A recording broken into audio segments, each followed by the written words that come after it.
New developments tonight from the port of Mobile, Alabama. Investigators now looking at the disabled engine on board the Carnival Triumph cruise ship. The ship, of course, losing all power last Sunday after a fire in that part of the ship. And as the inspection goes on, the cruise line has been slapped with the first lawsuit from a passenger who called the cruise ship a, quote, floating hell. That's a nightmare travelers on another Carnival ship know all too well. The Costa Concordia 1 year ago, now still lying on its side off a small island in Italy. And tonight, the captain of that ship back in the news. ABC's Dan Harris just back from Italy tonight. It was one of the largest, costliest, and arguably most infamous cruise ship disasters since the Titanic. Get the kids, go. The Costa Concordia, a 15-story luxury liner which ran aground off the coast of Italy, killing 32 people. An hour into our voyage, it came looming into sight. That is extraordinary. More than a year after the Costa Concordia went down, here it is. It's still here, surrounded by cranes and other vessels. They are welding a series of enormous buoyancy tanks to one side of the boat, which will be used to rotate it upright. It is a far cry from the ship's heyday.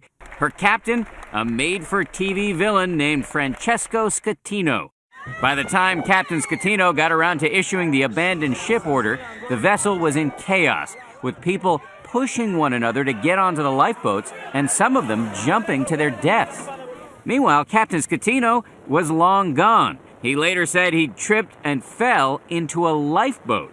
A Coast Guard official was recorded screaming at the captain to go back and help.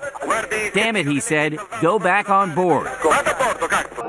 One of the major ongoing frustrations for the survivors, lawsuits against Carnival Cruise Lines, which owns the Costa Concordia, are unlikely to go far. Maritime law is not generous to victims of disasters.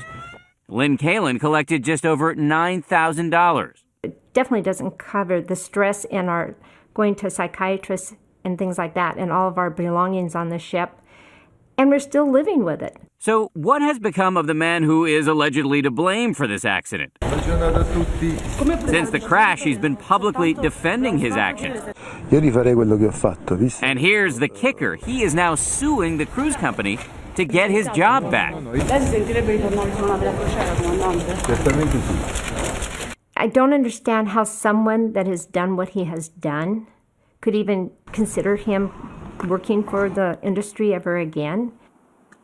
And GMA Weekend anchor Dan Harris with us now, back from Italy. And Dan, you were pointing out that this captain really is on the eve of learning his own fate. Hi, David. Captain Scatino has to be pretty nervous right now. In a matter of weeks, we're expecting a judge to rule on whether to charge him, indict him on multiple manslaughter, causing a wreck, and abandoning ship. So the man they call Chicken of the Sea could be looking at life in prison.